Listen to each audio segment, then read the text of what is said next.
Good morning all of you. Last lecture में मैंने आपको लेंसेज के बारे में और लेंस फॉर्मूले के बारे में समझाया था। ठीक है, आज हम जो स्टार्ट करने जा रहे हैं उस टॉपिक का नाम है प्रिज्म। ठीक है, तो प्रिज्म का एक छोटा सा इंसिडेंट जो आपने 10th क्लास में पढ़ा होगा, डिस्पर्जन। आई थिंक आपने सुना हुआ वर्ड लग रहा है आपको, डिस्पर्जन। तो सबसे पहले बात करते हैं कि भाई डिस्पर्जन होता क्या है। ठीक है, एक्चुअल में क्या है डिस्पर्जन का मतलब है, देखिए मैं आपको लिख देता हूं definition. The process of splitting, the process of splitting of white light क्या होती है?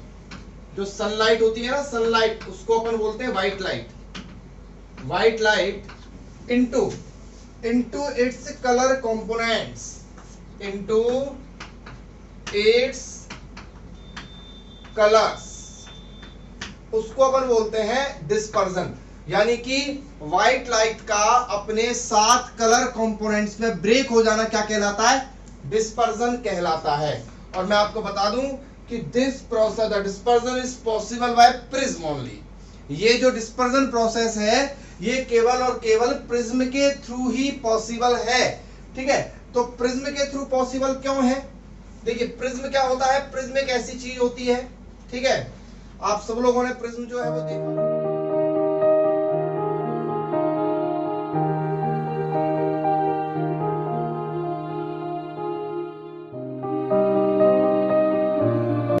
अपनी लैब के अंदर अपन एक प्रिज्म ले लेते हैं, तो इसमें जब व्हाइट लाइट जाती है इस तरीके से, ठीक है, इसकी टोटल 5 सरफेस होती हैं। 1 सरफेस इधर होती है, एक 3D इधर, एक सरफेस इधर होती है, एक नीचे होती है, एक इधर होती है और एक उधर होती है। तो टोटल मिला के 1 2 3 4 और नीचे एक 5 सरफेस हो गई टोटल। जब व्हाइट लाइट इसमें जाती है तो क्या होता है, देखो व्हाइट लाइट जो होती है, ये व्हाइट लाइट है, व्हाइट लाइट में टोटल मिला के जो कलर होते हैं वो होते हैं 7। ये भी आपने बचपन में छोटी छोटी क्लासों में पढ़ लेते हैं इसको। और वो कलर होते हैं विवग्योर, VIVGYOR, विवग्योर। मतलब violet, indigo, blue, green, yellow, orange and red. Clear? जब इस प्रिज्म में व्हाइट लाइट जाती है तो क्या होता है, देखिए एक्चुअली मैं आपको समझाऊं कि जो violet, indigo, blue, green, yellow, orange, red, ये जो 7 कलर होते हैं, एक्चुअल में क्या है, इन 7 कलर्स की जो वेव होती है, इन 7 कलर की जो रे लाइट होती है, वो लाइट रे जो है उसकी स्पीड जो है वो अलग अलग होती है। स्पीड अलग अलग क्यों होती है? क्योंकि इनकी जो वेव होती है वो वेव ऐसे होती है, देखिए रे वाली, इसकी लाल वाली कलर में बनाऊं तो ऐसे होती है, ऐसे लंबी होती है ऐसे करके। तो इसकी जो वेवलेंथ है, इसको वेवलेंथ बोलते हैं, इसकी वेवलेंथ यहां से यहां तक होती है। क्लियर? ऑरेंज वाले की जो वेवलेंथ है वो इससे थोड़ी सी कम होती है, यहां तक ऐसे करके। और अगर वॉयलेट वाली की बात करूं तो उसकी बहुत कम होती है, यहां से लेके यहां तक करके। ठीक है, तो वेवलेंथ अलग अलग होती है। तो वेवलेंथ का ऑर्डर क्या होता है? वेवलेंथ का ऑर्डर होता है सबसे पहले लैम्डा आर, ये सबसे ज्यादा होती है, उसके बाद लैम्डा ऑरेंज, लैम्डा येलो, ऐसे करके फिर सबसे कम होती है वॉयलेट की। क्लियर? तो वेवलेंथ जो है उसका ऑर्डर ये हो गया। अब वी नो दैट कि v बराबर v is directly proportional to होता है लैम्डा, यानी कि स्पीड जो है वो डायरेक्टली प्रोपोर्शनल टू किसके होती है? लैम्डा के होती है। अब स्पीड जो है वो डायरेक्टली प्रोपोर्शनल टू लैम्डा के होती है, तो रेड वाले की स्पीड क्या होती है? सबसे ज्यादा हो जाती है। तो क्या होता है कि जब लाइट इसमें एंटर करती है तो एंटर करते ही जिसकी स्पीड सबसे ज्यादा होती है वो तो बहुत कम डेविएट होकर सीधे निकल जाती है इस तरीके से। तो जिसकी इसके भी नीचे होती है वो ऐसे निकलती है, फिर जिसकी इसके होती है वो ऐसे निकलती है, फिर और कम वाले की ऐसे, फिर और कम वाले की ऐसे। तो सबकी कलर में स्पीड में क्या आ जाता है? चेंज आ जाता है। तो चेंज की वजह से वो लाइट कलर अलग अलग हो जाते हैं। समझ गए? तो आपसे अगर कोई पूछता है कि डिस्पर्जन का कारण क्या है, कॉज क्या है, मेन रीजन क्या है, तो आप बोलोगे डिफरेंट स्पीड ऑफ कलर्स। जब व्हाइट लाइट एंटर करती है तो क्या होता है, 7 कलर जो हैं अपनी अपनी वेवलेंथ उनकी अलग अलग होती है, जिसकी वजह से क्या होता है, उनकी स्पीड अलग अलग हो जाती है। जिसकी स्पीड सबसे ज्यादा होती है वो तुरंत निकल जाता है, उससे कम वाला थोड़ा सा डेविएट होकर निकल जाता है, उससे कम वाला उसकी स्पीड, और जिसकी सबसे कम स्पीड होती है वो ज्यादा डेविएट होकर बिल्कुल नीचे नीचे चला जाता है। तो नीचे नीचे वाला कलर कौन सा होता है? वॉयलेट होता है, क्योंकि इसकी स्पीड सबसे कम होती है। उसके बाद इस तरीके से जो ऑर्डर होता है वो फॉलो कर लिया जाता है। तो सबसे ऊपर जो कलर होता है वो कौन सा होता है? रेड होता है, जबकि नीचे वाला कलर कौन सा होता है? वॉयलेट होता है। क्लियर? तो मैं आपको बताऊं कि भाई डिस्पर्जन क्या है। डिस्पर्जन का मतलब है व्हाइट लाइट का अपने कलर कंपोनेंट्स में ब्रेक हो जाना, क्या कहलाता है? डिस्पर्जन कहलाता है। अब ध्यान रखना, जो वॉयलेट कलर है वो उसकी जो स्पीड है तो यानी कि लीस्ट स्पीड होती है। कैसी स्पीड होती है बच्चों? लीस्ट स्पीड, सबसे कम स्पीड होती है, इसलिए मैक्सिमम डेविएशन होता है। मैक्सिमम डेविएशन होता है। तो सब कुछ आ गया इसमें। इसमें 3 क्वेश्चन बन गए आपके कि भाई जब प्रिज्म में से व्हाइट लाइट निकलती है तो नीचे नीचे कौन सा कलर होता है? वॉयलेट होता है। क्यों होता है? क्योंकि इसकी स्पीड कम होती है। स्पीड कम क्यों होती है? उसका भी रीजन है, due to least wavelength. Due to least wavelength, इसकी वेवलेंथ सबसे कम होती है, इसलिए इसकी स्पीड सबसे कम होती है। क्योंकि v डायरेक्टली प्रोपोर्शनल टू क्या होता है? लैम्बडा। फॉर्मूला पढ़ा होगा आपने कि v बराबर होता है न्यू लैम्बडा। ठीक है, तो इसलिए इसका डेविएशन जो है वो सबसे ज्यादा हो जाता है। दूसरा, तीसरा, अगला कलर है रेड। रेड कलर में क्या है सीन भाई? रेड कलर में सीन ये है कि भाई मैक्सिमम वेवलेंथ होती है। Maximum wavelength, clear? Maximum wavelength की वजह से मैक्सिमम स्पीड होती है, कलर बहुत जल्दी पास हो जाता है प्रिज्म में से, इसलिए लीस्ट डेविएशन शो करेगा। लीस्ट डेविएशन, क्लियर भाई? तो इस तरीके से ये फॉर्मेट आप याद रखना। और ये विद रीजन हो गया। रीजन इसका क्या है? रीजन ऐसा क्यों होता है प्रिज्म में डिस्पर्जन का? देखो 2-3 क्वेश्चन मेन बनेंगे। पहला क्वेश्चन तो ये बनेगा भाई कि जो है प्रिज्म के अंदर डिस्पर्जन होता क्या है। तो आपको पता है कि भाई व्हाइट कलर का अपने कलर कंपोनेंट्स में बेक हो जाना क्या कहलाता है? डिस्पर्जन कहलाता है। दूसरा क्वेश्चन ये बनेगा भाई डिस्पर्जन का मेन कारण क्या है। तो डिस्पर्जन का मेन कारण है कि भाई जो व्हाइट लाइट होती है उसमें टोटल 7 कलर्स होते हैं। 7 कलर्स की स्पीड सबकी अलग अलग होती है। तो जैसे ही ग्लास प्रिज्म के अंदर वो जब एंटर करते हैं तो अंदर एक नया मीडियम आया, तो उस मीडियम में उन सबकी स्पीड जो है वो अपने अपनी वेवलेंथ के अकॉर्डिंग सेट हो जाती है। तो जिसकी स्पीड सबसे ज्यादा होती है वो जल्दी स्पीड में निकल जाता है और उसका सबसे कम डेविएशन दिखाई देता है, और जिसकी स्पीड सबसे कम होती है उसमें डेविएशन ज्यादा हो जाता है। अगला क्वेश्चन इसमें ये बनेगा भाई सबसे ज्यादा डेविएशन किस में होता है? तो वॉयलेट कलर में होता है। और सबसे कम डेविएशन किस में होता है? तो वो रेड कलर के अंदर होता है। अगला अपना टॉपिक है refraction of light through a prism. देखिए मैंने आपको प्रिज्म की डेफिनेशन लिख दी है यहाँ पे, अगर किसी बच्चे को डाउट हो। Homogeneous transparent medium enclosed by two plane refracting surface is called prism। तो चलिए अपन आगे का बात करते हैं refraction of light through a prism, कि जब भी किसी भी प्रिज्म में लाइट एंटर करती है तो एंटर करने के बाद जो डिस्पर्जन होता है उसके क्या क्या रिजल्ट हमारे सामने आ सकते हैं। तो देखिए मैं यहाँ पर एक प्रिज्म बना रहा हूं इस तरीके से। ये प्रिज्म है अपना, प्रिज्म का एक फेस दिखा सकते हैं अपन इस तरीके से। ये ए ले लेता हूं, ये बी ले लेता हूं, और ये वाला एंड जो है वो सी ले लेता हूं। अब देखिए ये वाला जो एंगल है ए एंगल, ये एंगल ए जो है ये कहलाता है प्रिज्म एंगल। कौन सा एंगल कहलाता है? प्रिज्म एंगल कहलाता है, या फिर रिफ्रैक्शन एंगल भी इसको कह सकते हैं, refracting angle. Refracting angle, clear बच्चों? इसको अपन प्रिज्म एंगल भी कह सकते हैं या फिर इसको अपन रिफ्रैक्टिंग एंगल भी कह सकते हैं। क्लियर? यहां से जब लाइट एंट्री करती है इस तरीके से, व्हाइट लाइट जब एंट्री करती है, ये अपनी व्हाइट लाइट हो गई, ठीक है?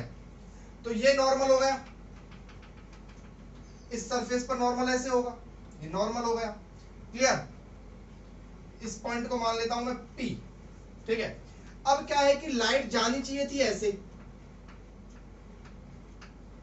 ऐसे, ये यूं ऐसे करके लाइट जानी चाहिए थी, लेकिन थोड़ी सी नॉर्मल की तरफ बेंड हो जाएगी क्योंकि ग्लास प्रिज्म है। कैसा प्रिज्म है? Glass prism.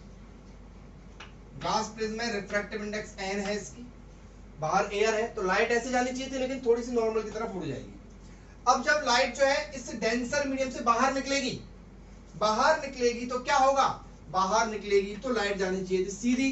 अब देखिए नॉर्मल कैसा है, ऐसे है, ऐसे नॉर्मल, इस लाइन पे ऐसे नॉर्मल दिख रहा होगा आपको, ये नॉर्मल इस तरीके से लिया है मैंने, क्लियर। अब ये नॉर्मल ऐसे है तो लाइट जो है इस नॉर्मल से थोड़ी सी दूर हटेगी, तो लाइट जो है वो थोड़ी सी ऐसे चली जाएगी, क्लियर। तो ये अपना जो है इसको मैं क्यों ले लेता हूं, ठीक है। ये एंगल होगा, ये वाला एंगल होगा आई, एंगल ऑफ इंसिडेंस, क्लियर। मैं इस एंगल को, ये नॉर्मल है लाइट का एंगल, ये इसको R1 मान लेता हूं, और इसको ये नॉर्मल के साथ एंगल R2 मान लेता हूं, और ये निकलने वाला एंगल है इसको बोलते हैं E, इमर्जेंट एंगल।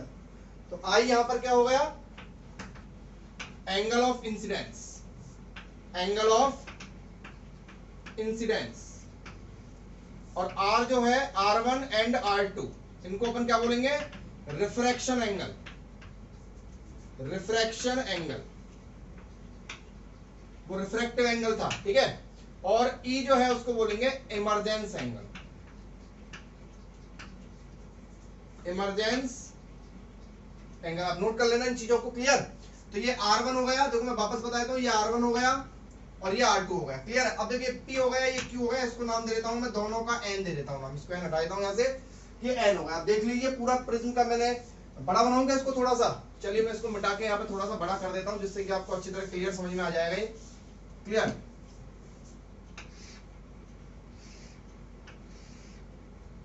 ये ए प्रिज्म एंगल है, लाइट आई इस तरीके से, ये नॉर्मल, लाइट ऐसे गई और ऐसे निकल गई, ठीक है, ये नॉर्मल, इसको P नाम दिया था, ये I हो गया, ये E हो गया, ये R1 हो गया, ये R2 हो गया, और ये लाइट ऐसे जानी चाहिए थी ना।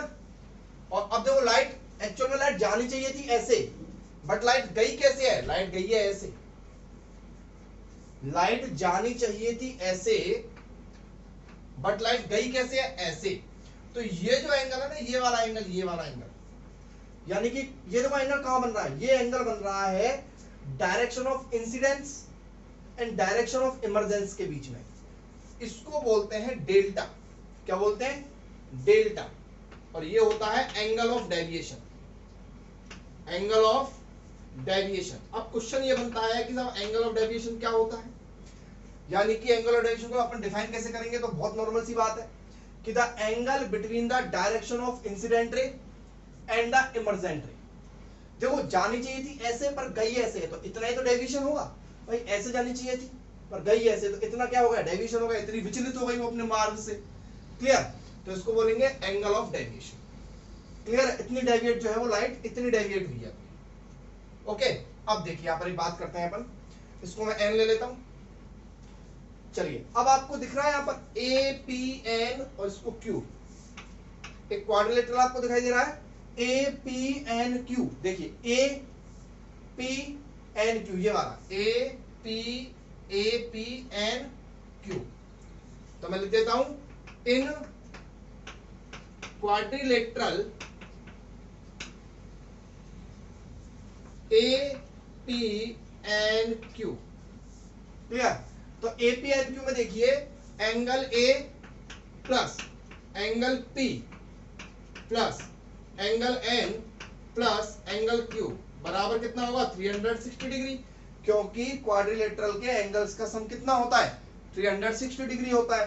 अच्छा, एंगल A को एज इट इज रहने तो, बहुत इंपॉर्टेंट डेरिवेशन चल रहा है। एंगल P को मैं लिख रहा हूं 90 डिग्री। अगर आपको कोई दिक्कत हो तो बताइए कैसे, देखिए मैं बताऊंगा। ये क्वाड्रिलेटरल ऐसे है, ठीक है, तो ये नॉर्मल है, तो नॉर्मल सरफेस पे कितना होता है, 90 तो होता है। ये A है, ये P है, और ये Q है ऐसे करके, और ये N है, तो ये भी कितना होगा, ये भी 90 होगा, क्लियर है। तो ये 90 और एंगल N को एज इट इज लिख लो, और एंगल Q भी 90 बराबर 360 डिग्री। तो यहां से angle A plus angle N बराबर कितना हो जाएगा, 180 डिग्री हो जाएगा, ठीक है बच्चों। तो ये कितना हो गया आपका, angle A plus angle N कितना हो गया, 180 डिग्री। इसको संभाल के रखें आप, ठीक है। चलिए अब आपको दिख रहा है PQN ट्राइंगल, ट्राइंगल PQN, तो इन ट्राइंगल PQN, तो PQN में क्या होगा देखिए, angle P plus angle Q और प्लस एंगल N बराबर कितना होगा 180 डिग्री, क्योंकि इक्विलेट ट्राइंगल के एंगल का सम कितना होता है 180 डिग्री होता है। अब ये PQN में अगर देखा जाए तो P कितना है R1 प्लस Q कितना है R2 और एंगल N बराबर 180 डिग्री। ये इक्वेशन नंबर फर्स्ट मान लो ऊपर वाली, नीचे वाली इक्वेशन नंबर सेकंड मान लो। क्लियर है? अब आप देखिए ये भी 180 डिग्री और ये भी 180 डिग्री, तो from equation first and equation second angle A plus angle N is equal to R1 plus R2 plus angle N, angle N से एंगल N कैंसिल, तो ये आ जाएगा एंगल A बराबर किसके आ गया R1 प्लस R2 के। बहुत इंपॉर्टेंट रिलेशन है, इसका विशेष ध्यान रखिए भाई कि एंगल प्रिज्म का जो एंगल है ये दोनों R1 R2 के सम के बराबर होता है। ठीक है भाई, अगली चीज देखो यहाँ पे क्या है कि एंगल A आ गया R1 प्लस R2 और अपने पास एंगल A प्लस N, ध्यान रखना इन दोनों का सम हमेशा 180 डिग्री होगा, इसका भी आप ध्यान रखना। ठीक है, अब अपन को बात करते देखिए क्या, ये जो एंगल दिख रहा है आपको ये वाला, ये R1 के जस्ट ऊपर वाला, देखिए ये पूरा I है और ये जो दोनों एंगल है सम का ये वर्टिकल अपोजिट है इन दोनों के, तो I बराबर क्या होगा ये प्लस ये, तो ये वाला एंगल कितना होगा, ये वाला एंगल हो जाएगा I माइनस R1। ठीक है, और ये वाला ये मैं यहां लिख देता हूं, ये वाला एंगल कितना हो जाएगा I माइनस R1 और ये वाला एंगल कितना हो जाएगा E माइनस R2। बोलो हो जाएगा नहीं हो जाएगा? ठीक है, अब आप देखिए यहां पर ये कुछ कंडीशन ऐसी है, ये ऐसे है, ठीक है, ये ऐसे, और देखिए मैं बताता हूं यहां पर ये ऐसे है, ये पूरी लाइन ऐसे है, नीचे ऐसे है, ठीक है ये वाली लाइन, और इसके नीचे R1 है, ये वाला ये R1 है और इसके नीचे यहाँ पर ये R2 है। ठीक है, और ये कुछ इस तरीके से है। अपन को ये वाला एंगल डेल्टा है, ये वाला एंगल कितना हो जाएगा I माइनस R1, ये वाला एंगल कितना हो जाएगा E माइनस R2। अब देखिए डेल्टा जो है वो इस ऊपर वाले ट्राइंगल का एक्सटीरियर एंगल है, तो एक्सटीरियर एंगल जो होता है वो अंदर वाले दो एंगल्स के जो है सम के बराबर होता है। तो यानी कि यहां से अगर मैं बात करूं कि जो डेल्टा है वो किसके बराबर हो जाएगा I minus R1 plus E minus R2। Clear है? I minus R1 plus E minus R2, तो यहां से डेल्टा जो है वो क्या हो जाएगा I plus E minus R1 plus R2, तो डेल्टा बराबर क्या हो जाएगा I प्लस E, और अब बोलिए R1 प्लस R2 कितना है, R1 प्लस R2 बराबर कितना है एंगल A। तो आपके पास डेविएशन का फॉर्मूला कितना आ गया I plus E minus A। तो इस तरीके से आपने यहाँ पर कितने फॉर्मूले सीखे, अगर आपको प्रिज्म एंगल निकालने के बोल दिया जाए तो R1 प्लस R2 वाला याद रखें, और अगर आपको डेविएशन निकालने के लिए बोल दिया जाए तो I plus E minus A याद रखें। तो इस तरीके से प्रिज्म का डेरिवेशन है जो बहुत इंपॉर्टेंट है आपके लिए। ठीक है, चलिए आगे बात करते हैं अपन। अब बात करते हैं मिनिमम डेविएशन की कंडीशन के लिए। मिनिमम डेविएशन का मतलब ये हो गया कि भाई एंगल से जो प्रिज्म से डेविएशन हो रहा है उसमें आपने देखा डेल्टा इज इक्वल टू क्या आया I plus E minus A आया। क्लियर, वही फॉर्मूला बन गया। मिनिमम डेविएशन का मतलब ये है कि प्रिज्म जो है उस पे मिनिमम से मिनिमम डेविएशन कितना हो सकता है। तो देखिए मिनिमम डेविएशन अगर आपको किसी भी प्रिज्म से करवाना है तो उसके लिए ये प्रैक्टिकल भी आपके कोर्स में ध्यान रखना भाई, ये 12th क्लास के अंदर प्रैक्टिकल भी आता है, प्रैक्टिकल भी आपको करना पड़ता है मिनिमम डेविएशन का। तो अपन बात करेंगे मिनिमम डेविएशन की जो कंडीशंस होती हैं कि भाई इन कंडीशन अगर ये कंडीशन बनती है तो मिनिमम अपन करवाएंगे नहीं, एक्चुअल में क्या है अगर ये कंडीशंस बनेंगी तो मिनिमम डेविएशन होगा। तो पहली कंडीशन जो है मिनिमम डेविएशन की वो क्या है, वो है कि आपका सबसे पहले जो एंगल ऑफ इंसिडेंस है और एंगल ऑफ इमरजेंस है बराबर होना चाहिए, और दूसरा अंदर R1 और R2 क्या होने चाहिए बराबर होने चाहिए। ध्यान रखना भाई कि अगर आपको मिनिमम डेविएशन की बात करवा दी जाए तो I बराबर E होगा और R1 बराबर अगर R2 हो जाता है तो उस कंडीशन में डेविएशन जो है वो क्या माना जाएगा मिनिमम डेविएशन माना जाएगा। अब देखिए आपने अभी डेल्टा का फॉर्मूला क्या पढ़ा था I plus E minus A पढ़ा था। अच्छा, for minimum deviation, for minimum deviation तो delta M, for minimum deviation मतलब डेल्टा M लिख दिया मैंने, है ना, और I प्लस ई की जगह मैं आई लिख देता हूं, आई प्लस आई माइनस ए, ठीक है बच्चों।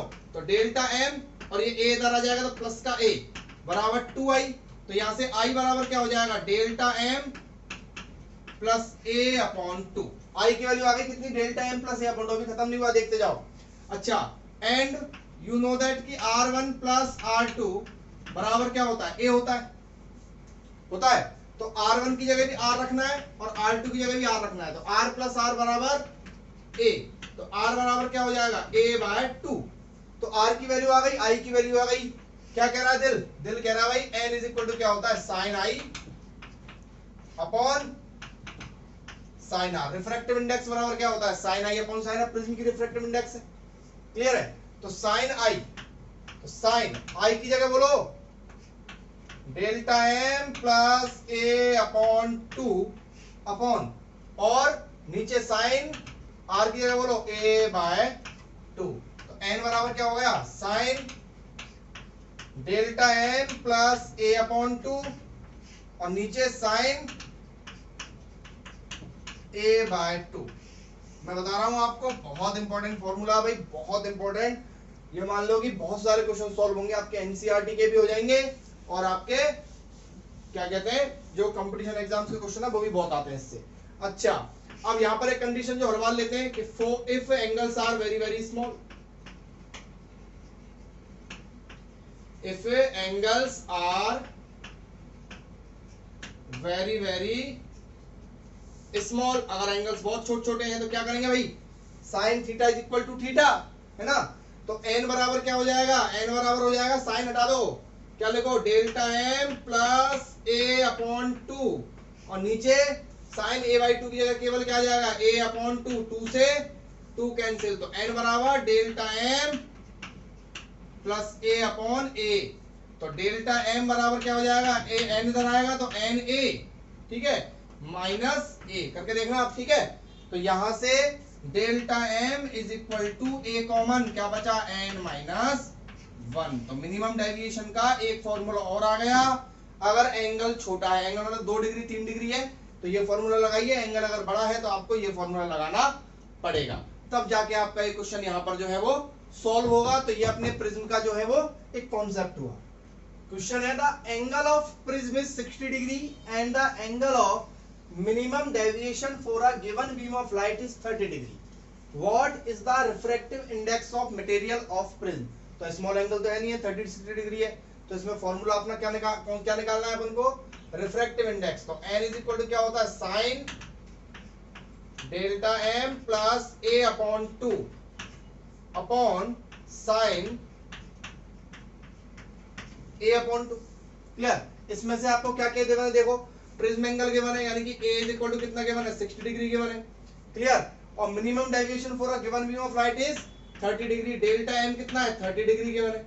अब आपको ये सब कुछ पुट करना और निकालना है, देखिए निकालते हैं। n is equal to sine delta m कितना 30 प्लस 60 अपॉन 2 और नीचे साइन 60 अपॉन 2, तो ये हो जाएगा आपका साइन 90 अपॉन 2, 90 अपॉन 2 कितना होता है, 45 डिग्री और नीचे साइन 30 डिग्री। तो साइन 45 की वैल्यू 1 अपॉन रूट 2 और साइन 30 की वैल्यू 1 अपॉन 2, तो ये हो जाएगा आपका 2 अपॉन रूट 2। तो 2 अपॉन रूट 2 कितना हो जाएगा, रूट 2 मतलब 1.4, इसकी रिफ्रैक्टिव इंडेक्स यहां पर हो जाएगी। तो इस तरीके से इस क्वेश्चन को अपन सॉल्व कर लेंगे, ठीक है। अगला क्वेश्चन देखिए, डिस्पर्जन तो आप समझ ही गए। डिस्पर्जन क्या होता है भाई, व्हाइट लाइट जब एंटर करती है तो 7 लाइट्स के अंदर वो टूट जाती है। लेकिन अब यहाँ पर एक छोटा सा कॉन्सेप्ट आपको और समझना पड़ेगा, वो क्या है देखिए। अब ये आपने देखा कि भाई ये प्रिज्म है, ठीक है, और इस प्रिज्म में जब व्हाइट लाइट एंटर कर रही है इस तरीके से,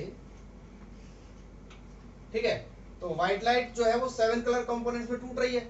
यानी कि यहां से जो निकलने वाले कलर हैं, एक कलर तो उसका जो है क्या कहते हैं, रेड है, ठीक है, दूसरा कलर जो है वो उसके नीचे है।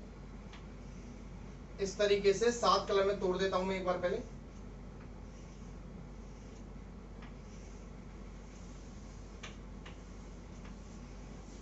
इस तरीके से, ठीक है, ये कौन कौन से कलर है? विवग्योर VIBGYOR, और आपको पता है रेड जो है वो सबसे कम डेविएट होता है। अब एक चीज देखिए, ये जो प्रिज्म है जिसका प्रिज्म एंगल ए है, ठीक है, इसमें अपन ने भी देखा था कि मिनिमम डेविएशन का जो फॉर्मूला है वो क्या आया था, अगर स्मॉल एंगल हो तो AN-1। क्लियर? ये आया था। ठीक है, अब बहुत ध्यान से समझने की कोशिश करना, बहुत इंपॉर्टेंट चीज समझा रहा हूं मैं आपको आज। ठीक है, अब यहां पे ये मिनिमम डेविएशन का फॉर्मूला आ गया था। क्लियर है? अब आप ये बताइए कि इसकी जो रिफ्रैक्टिव इंडेक्स है वो तो n है भाई, इसकी जो मटेरियल है इसकी रिफ्रैक्टिव इंडेक्स ये ग्लास का बना हुआ है, तो इसकी रिफ्रैक्टिव इंडेक्स तो सेम है, लेकिन फिर भी इसमें जो 7 लाइट हैं उनकी स्पीड तो अलग अलग है। ठीक है, तो इसका मतलब ये रिफ्रैक्टिव इंडेक्स इसके लिए तो बहुत कम है, क्योंकि इसकी स्पीड इस रिफ्रैक्टिव इंडेक्स के अंदर भी ज्यादा है। समझना बात को, क्योंकि मैंने आपको ये पढ़ाया है कि रिफ्रैक्टिव इंडेक्स अगर ज्यादा होती है तो स्पीड कम होती है, लेकिन यहाँ तो स्पीड में भी अंतर आ गया है, क्योंकि लाइट अब एक नहीं है ना, लाइट 7 है अपने पास भाई। अब इसकी स्पीड जो है, वॉयलेट वाले की स्पीड जो है वो सबसे कम है, स्पीड इसकी बिल्कुल लीस्ट है। स्पीड अगर इसकी लीस्ट है तो इसका मतलब इसके लिए रिफ्रैक्टिव इंडेक्स मैं मान लेता हूं कि NV है, मतलब कि एक रिफ्रैक्टिव इंडेक्स जो है वो उन 7 लाइट्स के लिए अलग अलग तरीके से काम करेगी। मतलब ये रिफ्रैक्टिव इंडेक्स इसके लिए बहुत ज्यादा हो जाएगी, ये रिफ्रैक्टिव इंडेक्स इसके लिए बहुत कम हो जाएगी। क्लियर है? क्योंकि लाइट अलग अलग है आपकी बात। तो यानी कि इसकी स्पीड यहां पर मैक्सिमम है, स्पीड इसकी कैसी है? मैक्सिमम है। स्पीड अगर इसकी मैक्सिमम है तो इसके लिए रिफ्रैक्टिव इंडेक्स जो NR है वो NR और NV, अब इनकी वैल्यूज इनकी स्पीड के हिसाब से चेंज हो जाएगी।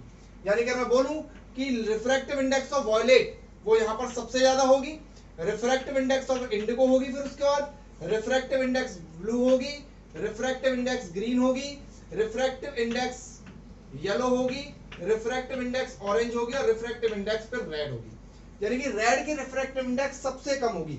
मतलब ऐसे बोलूं कि रेड के लिए रिफ्रैक्टिव इंडेक्स सबसे कम होगी और वॉयलेट के लिए रिफ्रैक्टिव इंडेक्स सबसे ज्यादा होगी। वॉयलेट के लिए रिफ्रैक्टिव इंडेक्स सबसे ज्यादा होगी, इसीलिए तो इसकी जो स्पीड है वो लीस्ट होगी। क्लियर? तो इस कॉन्सेप्ट का थोड़ा सा ध्यान रखें भाई, ये बहुत इंपॉर्टेंट कॉन्सेप्ट है कि एक रिफ्रैक्टिव इंडेक्स सबके लिए अलग अलग वैल्यूज में काम करेगी, क्योंकि लाइट ज्यादा है। ठीक है, चलिए अब एक चीज और देखिए, डिस्पर्जन के साथ साथ एक नई चीज और सिखाते हैं आपको कि भाई एंगुलर डिस्पर्जन क्या होता है।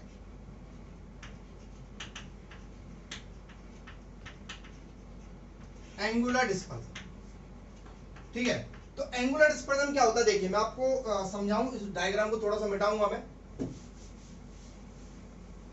समझना इसको, ये भी बहुत काम का है भाई एंगुलर डिस्पर्जन के। कभी बार कंपटीशन एग्जाम्स में क्वेश्चन पूछ ले जाते हैं।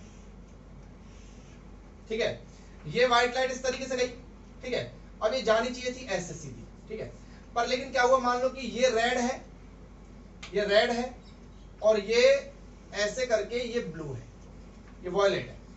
अब देखिए इसका जो डेविएशन है वो तो ये है इतना, पर इसका डेविएशन तो इतना है ना,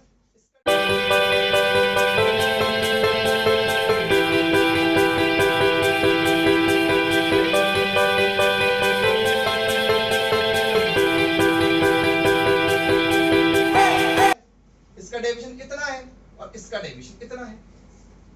क्लियर? अब इसका जो डेविएशन है वो मान लेता हूं मैं डेल्टा V है, और इसका जो डेविएशन है वो मान लेता हूं मैं डेल्टा R है। क्लियर? तो अगर मैं बोलूं कि भाई difference between angles of deviation,